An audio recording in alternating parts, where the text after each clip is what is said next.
Hi friends, welcome to A1 Nursery Garden. நாம் இன்றைக்கி என்ன டாபிக் பார்க்க போகிறோன்னா, பொதுவாகவே இந்த மல்லிகைப்பூ செடி நர்சரிலையும் சரி தோட்டத்துலையும் சரி பூக்கள் வந்து சூப்பராக வந்து நிறைய பூக்கள் வந்து பூத்துருக்கும். அதே மல்லிகைப்பூ செடியை நம்ம வீட்டில் வாங்கி வைக்கும்போது அதில் பூக்கள் பூக்கிறது வந்து குறைஞ்சிரும். ரெண்டாவது பார்த்திங்கன்னா ஒரு சிலருக்கு பூக்கள்ன்ற மாதிரி நிறைய பேர் வந்து சொல்லியிருந்தீங்க. இப்போ நர்சரிலையும் சரி தோட்டத்துலையும் சரி அதுக்கு வந்து ஒரு 5 டிப்ஸ் வந்து தொடர்ந்து ஃபாலோ பண்ணிக்கிட்டே வருவாங்க. அது என்னென்ன டிப்ஸுன்றதை பற்றி பார்ப்போம்.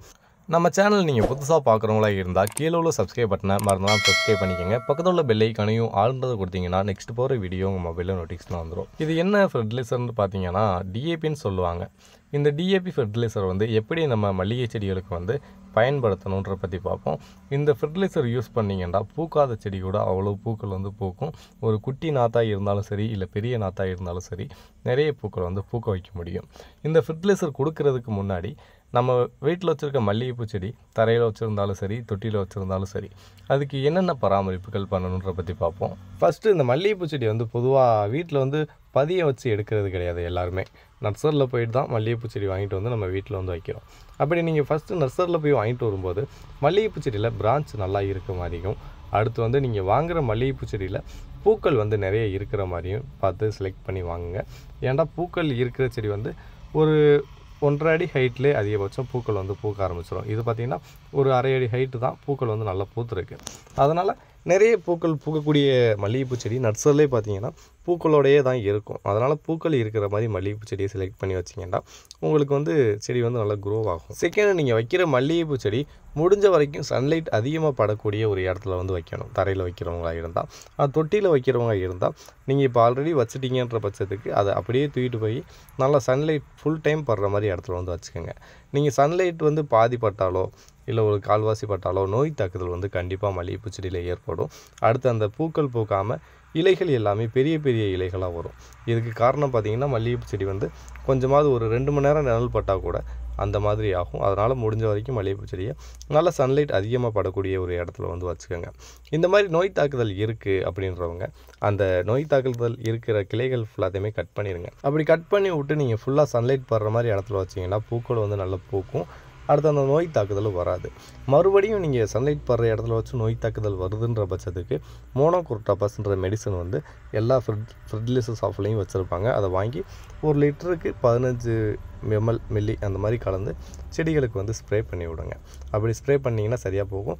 மேக்ஸிமம் கட் பண்ணி விட்டு நீங்கள் சன்லைட் படக்கூடிய ஒரு இடத்துல வச்சிங்கனாலே அந்த நோய் தாக்குதல் அந்த பிரச்சனை வந்து சரியாயிடும். இப்போ இந்த செடியை நீங்களே பார்க்கலாம் எவ்வளோ வந்து சன்லைட் படாமல் நிழலில் தான் இருக்குது. அதனால தான் இந்த செடி இந்த மாதிரி பூக்கள் பூக்காமல் நோய் தாக்குதல் ஏற்படுறதுக்கு ஒரு முக்கிய காரணமாக இருக்குது.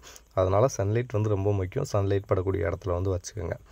ரெண்டாவது வந்து நம்ம மல்லிகைப்பூ செடியை வந்து கட் பண்ணி விடுறதுல தான் இருக்குது. நிறைய பூக்கள் வந்து பூக்கிறதுக்கு கட் பண்ணி விடணும். இப்போ அந்த மல்லிகைப்பூ செடியில் வந்து பூக்கள் வந்து பூத்துருச்சு. அப்படி பூத்ததுக்கப்புறம் அந்த பூக்களை பறிச்சுட்டு நம்ம அப்படியே வந்து விட்டுறக்கூடாது.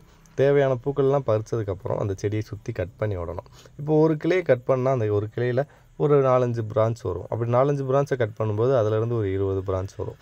இந்த மாதிரி நம்ம கட் பண்ணி க்ரோவிங் பண்ணும்போது தான் மல்லிகைப்பூ செடியில் வந்து நிறைய தளிர்களும் நிறைய பூக்களும் வந்து. அடுத்தது ரொம்ப முக்கியமானது தண்ணி ஊற்றுறது.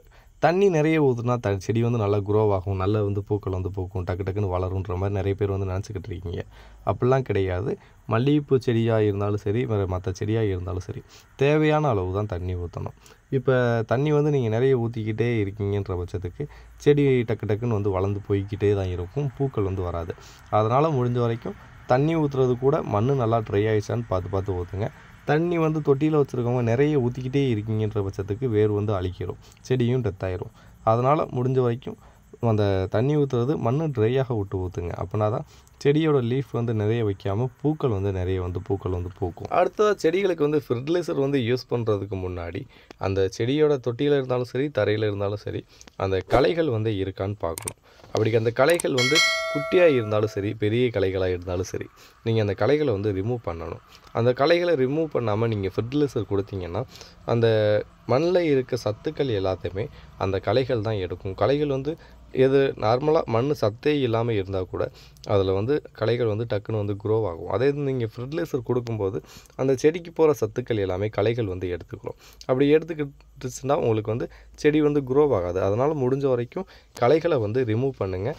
எந்த அளவுக்கு நீங்கள் களைகள் இல்லாமல் வச்சுக்கிறீங்களோ அந்தளவுக்கு நீங்கள் எவ்வளோ ஃபெர்டிலைசர் கொடுத்தாலும் அந்த ஃபெர்டிலைசரில் இருக்க சத்துக்கள் எல்லாமே நம்ம மல்லிகைப்பூ செடிகளுக்கு போய் அந்த மல்லிகைப்பூ செடி வந்து நல்லா வந்து க்ரோ ஆகும். இதெல்லாம் பண்ணி முடிச்சதுக்கப்புறம் ஃபெர்டிலைசர் வந்து கொடுக்குறது எதுக்காக கொடுக்குறோன்னா, செடி வந்து நல்லா க்ரோ ஆகிறதுக்கும் நிறைய பூக்கள் வந்து பூக்கிறதுக்கும் செடி எப்பயுமே ஹெல்த்தியாக இருக்கிறதுக்காக ஃபெர்டிலைசர் வந்து யூஸ் பண்ணுறோம். அது என்ன ஃபெர்டிலைசர்னு பார்த்தீங்கன்னா டிஏபி ஃபெர்டிலைசர். அதாவது இது பார்த்திங்கன்னா ஸ்பிக்கு டிஏபின்னு சொல்லுவாங்க. இந்த ஸ்பிக்கு டிஏபின்றது வந்து குட்டி குட்டியாக வந்து இருக்கும். அதிலே நார்மல் டிஏபின்னு சொல்கிறது கொஞ்சம் சைஸ் வந்து பெரிய பெரிய சைஸாக இருக்கும்.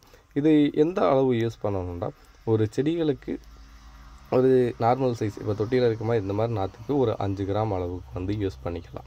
அதே இது பெரிய நாற்றாக இருக்குன்ற பட்சத்துக்கு நீங்கள் ஒரு 10 கிராம் அந்த மாதிரி செடிகளுக்கு வந்து யூஸ் பண்ணிக்கலாம். ஒரே இடத்துல போடாமல் இதை வந்து அந்த சுற்றி போட்டு விட்டு அந்த மண்ணை லைட்டாக வந்து மேலாப்பில் போட்டு விடும். இந்த ஃபெர்டிலைசர் கொடுத்ததுக்கப்புறம் நம்ம லைட்டாக வந்து தண்ணி வந்து ஊற்றணும்.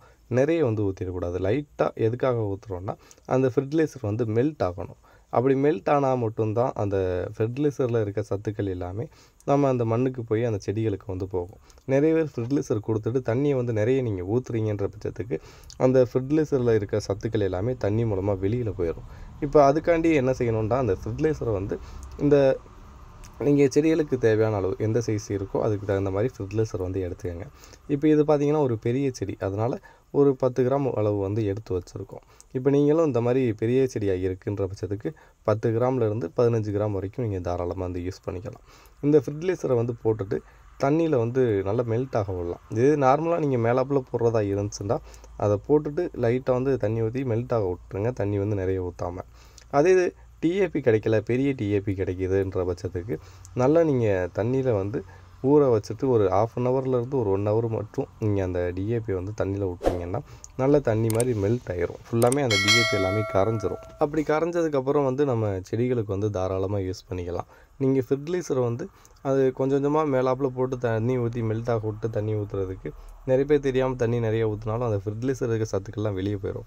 அதனால் முடிஞ்ச வரைக்கும் இந்த மாதிரி தண்ணியில் நல்லா ஊற்றி நல்ல ஃபெர்டிலைசர் வந்து நல்லா மெல்ட் ஆக விட்டு தண்ணி மாதிரி ஆக்கிட்டு அந்த செடிகளுக்கு தேவையான அளவு வந்து அந்த தூர் பகுதியிலே வந்து நீங்கள் டைரெக்டாக வந்து ஊற்றி அப்படி ஊற்றும்போது அந்த ஃபெர்டிலைசரில் இருக்க சத்துக்கள் எல்லாமே டைரெக்டாக வேருக்கு போய் அந்த செடிகளுக்கு வந்து போயிடும். இந்த மெத்தடு நீங்கள் ஃபாலோ பண்ணி ஃபெர்டிலைசர் வந்து யூஸ் பண்ணிக்கலாம். பெரிய டிஏபி கிடைச்சாலும் நீங்கள் தாராளமாக இந்த மாதிரி மெல்ட்டாக விட்டுட்டு நம்ம ரோஜா செடியாக இருந்தாலும் சரி, மல்லிகைப்பூ செடியாக இருந்தாலும் சரி, பூக்கக்கூடிய எந்த செடிகளாக இருந்தாலும் சரி, நீங்கள் தாராளமாக இந்த மெத்தடை வந்து ஃபாலோ பண்ணலாம். இந்த மெத்தட் நீங்கள் ஃபாலோ பண்ணி யூஸ் பண்ணுறது வந்து 15 நாளைக்கு ஒரு தடவை நீங்கள் தொடர்ந்து கொடுத்துக்கிட்டே வந்தீங்கன்னா செடியோட க்ரோத்திங்கும் வந்து நல்லா இருந்துக்கிட்டே தான் இருக்கும். பூக்களும் பார்த்திங்கன்னா எப்பயுமே வந்து சூப்பராக வந்து பூக்கள் வந்து பூக்கும். இந்த டிஏபி ஃபெர்டிலைசர் வந்து இந்த மெத்தடில் யூஸ் பண்ணால் மட்டும் பத்தாது.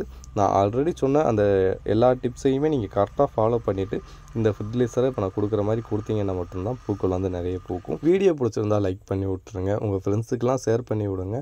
தேங்க்யூ ஃபார் வாட்சிங் ஃப்ரெண்ட்ஸ்.